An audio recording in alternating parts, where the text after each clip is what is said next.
¿Quién conoce el futuro? Hay muchas personas que dicen conocer el futuro y engañan a los seres humanos. Cuando nosotros vamos al libro de Daniel encontramos al rey Nabucodonosor de Babilonia que tuvo un sueño, pero olvidó el sueño. Él llamó a los agoreros, a los magos, a los adivinos, a los sátrapas, a los caldeos, porque se suponía que ellos sí conocían el futuro. Sin embargo, cuando el rey preguntó qué había soñado, ellos se quedaron sin palabras, sin respuesta. Sin embargo, allí aparece Daniel. Y Daniel, después de orar a Dios, Dios responde su oración y revela el sueño de Nabucodonosor. Pero no solamente lo revela, sino que lo interpreta. Y una de las cosas importantes que nosotros encontramos en el capítulo 2 del libro de Daniel es la expresión del profeta que dice: no es que en mí haya más sabiduría que todos los hombres, pero hay un Dios en los cielos que conoce los secretos y Él te ha dicho, oh rey, lo que ha de venir. El único que conoce el futuro es Dios. Cualquier persona que diga conocer el futuro es un impostor, es un mentiroso. Y está comprobado. Lea usted Daniel capítulo 2. Además, cuando vamos a ver lo que dice Daniel y queremos comprender mejor el libro de Apocalipsis, tenemos que estudiarlos juntos, porque el uno se complementa con el otro y de esa manera nosotros tenemos un cuadro completo. Dios nos ayude a entender este misterio.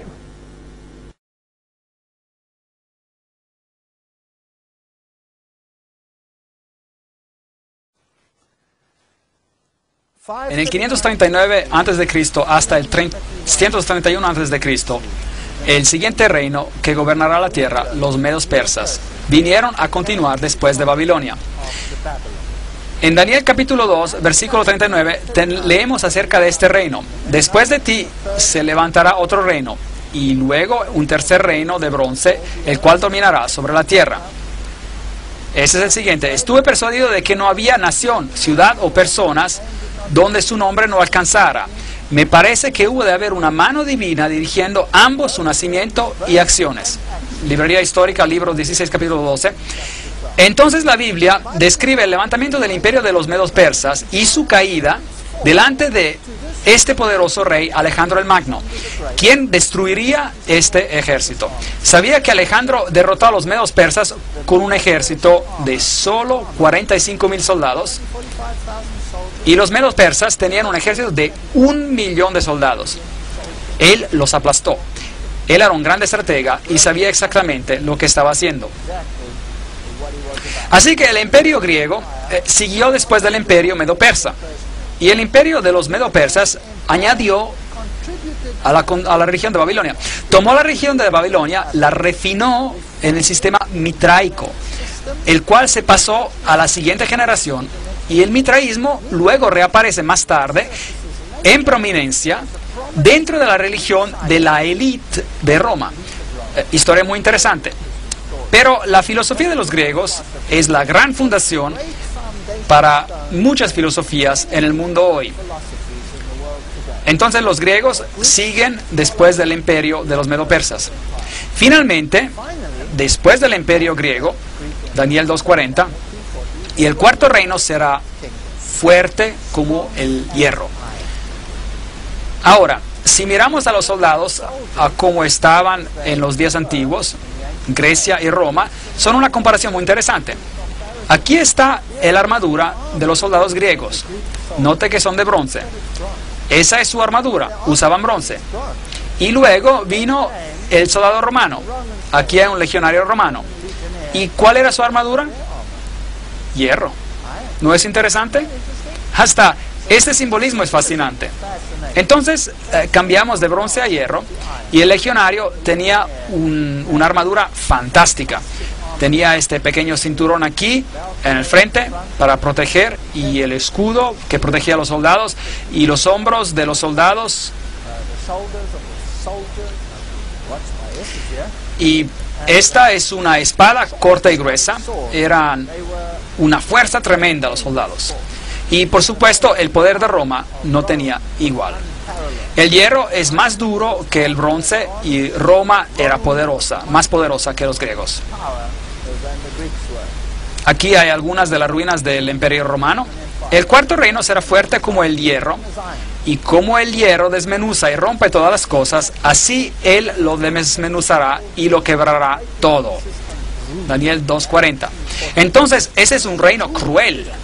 ¿Fueron los romanos particularmente crueles? ¿Qué hacían con los que disentían con ellos? ¿Qué les pasaba? Los crucificaban. Algo muy duro. En la caída de Jerusalén, por millas, kilómetros, había crucificados tras crucificados. Todos venían crucificados. Nadie se metía con Roma. En el 22 de junio del 168 a.C., en la batalla de Pydna, Percus, el rey de Macedonia, fue completamente derrotado por los ejércitos de Roma. En ese día pereció el imperio de Alejandro Magno, 144 años después de su muerte. Así que ahí pereció. El famoso historiador Edward Gibbon dice: las imágenes de oro, plata, bronce que se utilizan para representar las naciones y sus reinos fueron exitosamente quebrantadas por la monarquía del hierro de Roma. La historia y la caída del Imperio Romano. Todo el mundo está de acuerdo de que el hierro era el reino de Roma. En el segundo siglo, Hipólito escribió sobre Roma: regocíjate, bendito Daniel, no te has equivocado, el hierro ya gobierna. ¿Sabía que cuando Alejandro Magno marchó en Jerusalén, los escribas marcharon hacia él con la Torá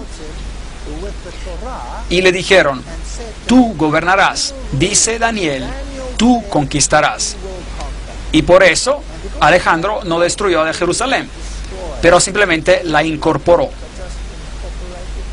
La Biblia dice: antes de tiempo, ¿quién gobernará? Ahora, muchos críticos han dicho: increíble, pero seguramente Daniel debió haber vivido después de los eventos. La Biblia está equivocada. ¿Sabe que la Biblia ha sido reivindicada en ese punto? Porque los rollos, los pergaminos del Mar Muerto, tienen porciones del libro de Daniel donde cambia de aramaico al hebreo. Y ese pequeño pedazo está allí. Y cuando ellos estudian el aramaico, que creían ser aramaico reciente, lo que encontraron en los rollos pergaminos del Mar Muerto es que el aramaico utilizado era el de los medo-persas. Entonces el libro de Daniel comprueba los acontecimientos de su época y después sigue comprobando los acontecimientos que están descritos en él. Entonces fue descrito antes de los acontecimientos. Usted no puede tener razón sobre la Biblia, no puede.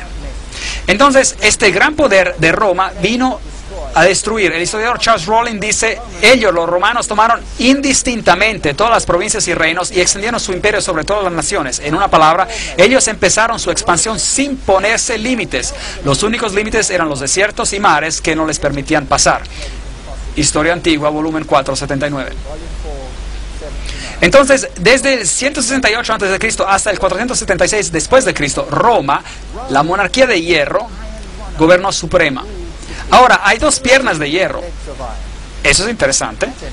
Roma fue dividida en dos partes, el imperio del este y el imperio del oeste. Y el emperador, por muchos años, después de Constantino, gobernó desde el este del imperio en bizantino, y él gobernó todo el reino. Pero la Roma del oeste siguió otro camino. Y esta es una historia muy interesante que tenemos acá. Lo que vistes, dice en Daniel 2:41, de los pies y de los dedos, en parte de barro cocido de alfarero y en parte de hierro. Entonces, ¿hay elementos de Roma en los pies y los dedos, sí o no? Claro que sí. Todavía Roma está ahí. El hierro todavía está ahí. El hierro no ha sido eliminado. ¿Será este un reino dividido? ¿Está el mundo tratando de restaurar el Santo Imperio Romano? ¿Sí o no? ¿De qué se trata la unificación de Europa? ¿Ha pensado en eso? Entonces, este será un reino dividido. Daniel 2:42, y por ser los dedos de los pies en parte de hierro y en parte de barro cocido, este reino será en parte fuerte y en parte frágil. ¿Ha comprobado la historia que las naciones de Europa eran a veces fuertes y a veces débiles? Y a veces uno gobernaba un país y después otro. ¿No fue una vez Alemania la más poderosa y después Francia y después Inglaterra? ¿Sí o no? ¿No gobernaron los daneses por un tiempo, etcétera, etcétera? ¿No era acaso el imperio austríaco poderoso por cierto tiempo? Claro que sí. Entonces la historia ha comprobado que eso es correcto. Jeremías 18:6, no podré yo hacer con vosotros como este alfarero, casa de Israel, dice Jehová. Como el barro en las manos del alfarero, así sois vosotros en mis manos, casa de Israel. Esos reinos quizás sean arrogantes, pero serían reemplazados, serían divididos. Y serían divididos en 10. Eso es lo que la Biblia dice. Habría 10 dedos que vendrían. Ahora, estos 10 dedos son muy interesantes. ¿De dónde se levantan estos 10 dedos? ¿De dónde salen? ¿En el imperio del oriente o del occidente? Una pregunta muy importante. Y la Biblia nos dice muy claramente que se levantaron del imperio occidental, del oeste, y que el imperio del oeste occidente ejercería una influencia sobre el mundo entero. ¿El imperio del oeste, el occidental, ejerce su influencia sobre el mundo entero, sí o no? Claro que sí. Es el conocimiento y sabiduría europeos que han sido transportados al mundo entero. Fueron los europeos que conquistaron a Sudamérica. Es de las naciones de Europa occidental que los Estados Unidos y Canadá y todos sus componentes se integraron a esa sabiduría, esa filosofía. Es la ideología del occidente que viene de Europa del oeste y que está controlando los eventos del mundo.